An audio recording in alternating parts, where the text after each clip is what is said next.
I think my voting record's pretty clear on that issue. This is my beginning of my 5th year, and this is the 5th year that I've heard that proposal being thrown out. It's the first time in the speaker's address. When I first came down here, Speaker Jetton talked about having English as the official language of the state of Missouri, and they've, I think, tried to figure out new ways to repackage the same deal. There's been some discussion that the election challenge that the House that's been filed with the House could be used as an impetus to do a photo voter ID push. Do you see that? I hope that they don't use the process to be partisan political with the representation of the 40th district of the state of Missouri. You know, what we know is there are 2 levels of the courts that have heard this case. They have both adjudicated it. It was a unanimous decision at the Court of Appeals. And unless there's some evidentiary arguments that are contained that have not been brought forward and litigated, that would be news to me. Representative Rizzo is here, I guess, taking part in everything. Do you have any concerns that the investigation will lead to him being taken out of his seat? Again, I trust our judicial process, and I think that when you have those justices and Court of Appeals judges, circuit court judges, looking at the evidence that was presented to them and applying it to the law. With Tilly Again, I still think that you have to have a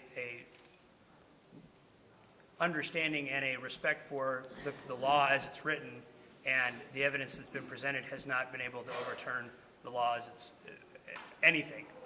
So are you basically saying that if Tilly starts up a special committee to take a look at this, that they should just look at what the court rulings have already been and say that's it? I think that's a very good starting point, and if they find something that they think is there, I'm sure that they will discuss it. But again, I don't think with as much media's attention that has been given this election, it's an August election at the very beginning, and we're still talking about it in the next year. I think that if there was something new under the sun, we would have seen it by now, and it would have been appealed to the Supreme Court. But ultimately, it's the Missouri House that will decide to. And again, that's why I hope the process does not become political, where you have the speaker who endorsed the opponent in the Republican primary getting into party nomination processes. How would you characterize your working relationship with this? I, so far, have enjoyed a very good working relationship. We have very good open lines of communication, and I've enjoyed it thus far. It's been, obviously I'd like to be speaker, but but I think that, he's exhibited a distinct change from what we have seen over the last 2 years, and in the working relationship from that office. And The last 2 years or less? well, I won't speak for Paul Lavoda and Rod Jetton and their relationship when they were there, but I do know, being very close to the situation between Speaker Richard and Leader Lavoda, it was not necessarily the greatest of times. Given how, the